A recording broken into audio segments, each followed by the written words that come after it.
Right now, sitting on dealership lots across the country are 3 sport utility vehicles that month after month sales staff are basically pleading with shoppers to drive home. And here's what ought to make every prospective car owner livid. These exact same vehicles will effortlessly clock 400,000 miles without so much as a hiccup. I'm not blowing smoke. I've personally had my hands under hoods with 35,000 plus miles on the odometer, and they rolled in for nothing but routine oil service.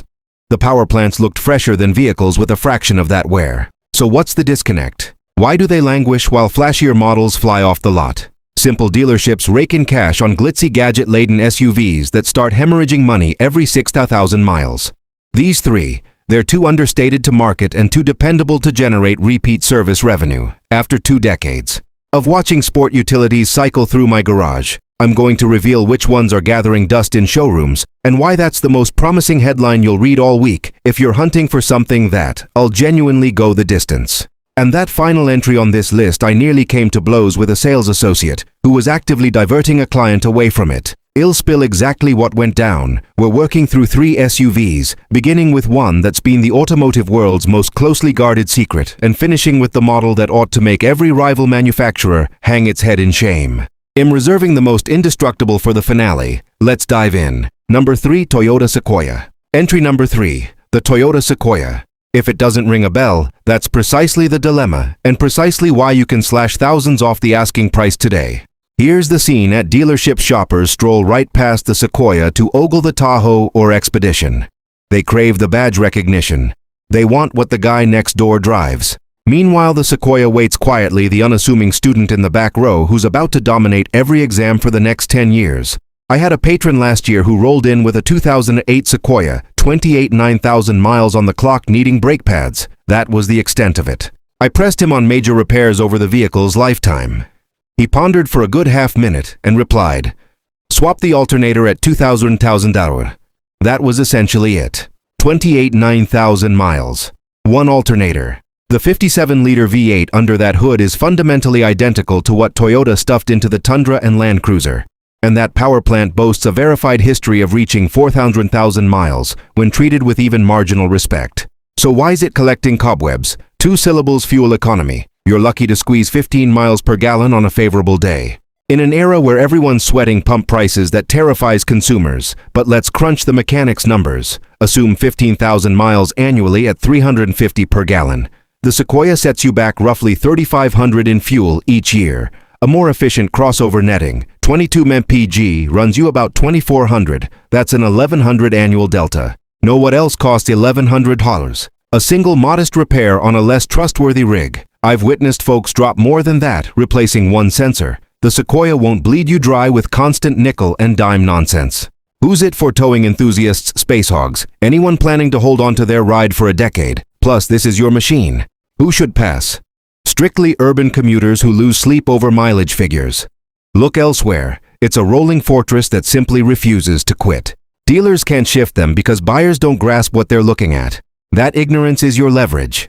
Number 2, Lexus GX. If the Sequoia is the silent overachiever, entry number 2 is the one masquerading in plain sight with premium pricing that's surprisingly within reach. Number 2, the Lexus GX. And before you protest that a Lexus is out of your league, pump the brakes. This one's been stagnating on lots long enough that bargains are materializing. The GX is essentially a Toyota 4Runner in evening wear.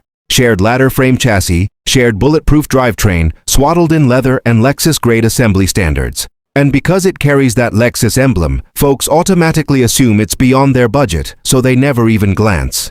Here's a tale that still leaves me dumbfounded. A client visited eyeing a 3-year-old GX460 with 45,000 miles. The dealer wanted 42,000, which sounds steep until you realize the original sticker exceeded 65,000. That's 23,000 in depreciation for a vehicle that hadn't even warmed up yet. I told him buy it, you'll pilot it to 25,000 miles and still recoup decent money on the back end. He took my advice. Last I checked, he's crested 18,000 miles, and the sole repair has been a water pump.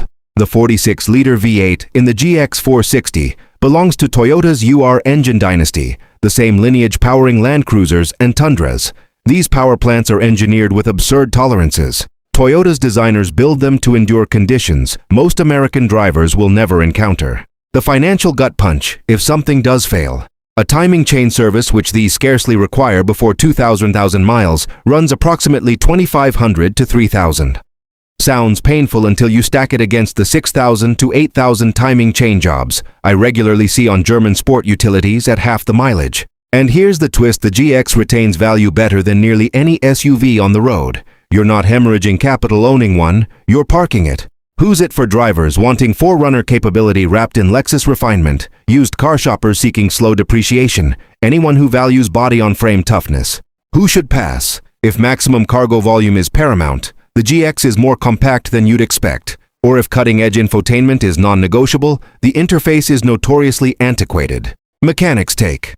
The GX is the luxury SUV for people who actually think it won't wow your block party crowd, but it'll still be purring when their Range Rovers have been crushed into cubes. Number 1. Toyota 4Runner. Alright, now for the main event. This is the sport utility that dealership management actively attempts to redirect customers away from, because once you take delivery, you won't darken their service bay door for years, and that annihilates their fixed ops revenue stream. Here's what unfolded when I challenged one of them about it. Sidebar. This unvarnished truth is keeping cash in your pocket. Hit that subscribe button. More videos incoming on what to genuinely inspect when you're shopping.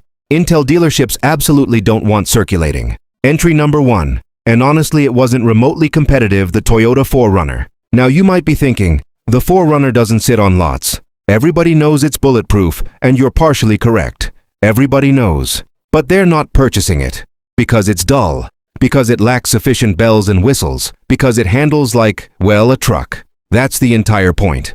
Here's the confrontation I mentioned. I had a client, single mother, 2 children, $35,000 budget, who walked into a showroom inquiring about a 4Runner. The sales representative spent 45 minutes aggressively steering her toward a Highlander instead. Because the Highlander offers more upsell opportunities, more lucrative financing arrangements, and crucially should be returning for repairs far sooner.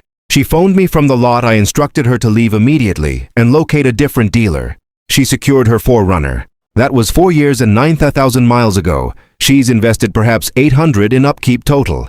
The 4Runner employs Toyota's 40-liter 1GR FE power plant and engine so trustworthy that mechanics have an ongoing gag about it.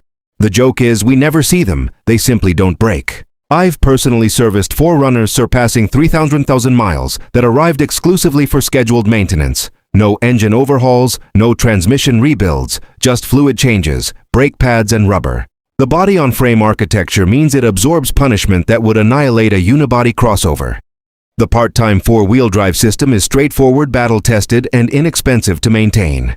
The damage. The priciest common repair on a 4Runner is lower ball joint replacement, typically due around 15,000 miles. Cost roughly $400 to $600 at an independent shop. That's it. That's the budget buster.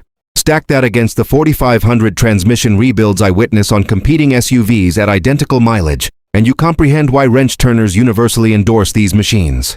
Who's it for? Essentially anyone desiring an SUV that endures long-term keepers, off-road enthusiasts, who'll probably never traverse more than a gravel driveway, but appreciate the capability, parents who want to hand the keys to their children someday. Who should pass? If fuel economy is your supreme priority, you're staring at 17 mpg combined. If you demand the silkiest interstate ride, if you crave the latest tech wizardry, the 4Runner isn't pretending to be any of those things. Mechanics verdict.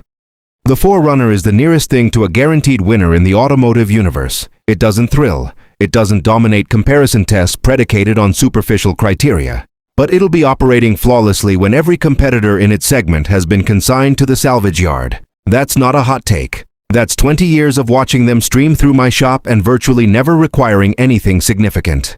So there you have it. 3 sport utilities that dealers are desperate to move, and every single one will outlast the majority of marriages, mortgages, and whatever monthly payments your neighbor is shelling out for that flashy new rig that'll be worthless inside 5 years. The Sequoia, the GX, and the 4Runner. If you crave something that fires up every single dawn, that doesn't pick your pocket at the repair facility, and that you can genuinely bequeath to your offspring, these are your selections. You now possess more knowledge about long-haul dependability than 90% of the people stepping onto a showroom floor this weekend. Weaponize that advantage. Now, if you're curious about the sport utilities, you should run screaming from the ones I won't touch, because the invoices reduce grown adults to tears. I produced an entire video on that subject. It's right here. Watch it before you sign anything. That's 2 decades of hands-on experience speaking. Subscribe if this proved useful, and you'll keep delivering what dealerships won't. Maintain your machine, and it'll maintain you. Take it or leave it. See you in the next one.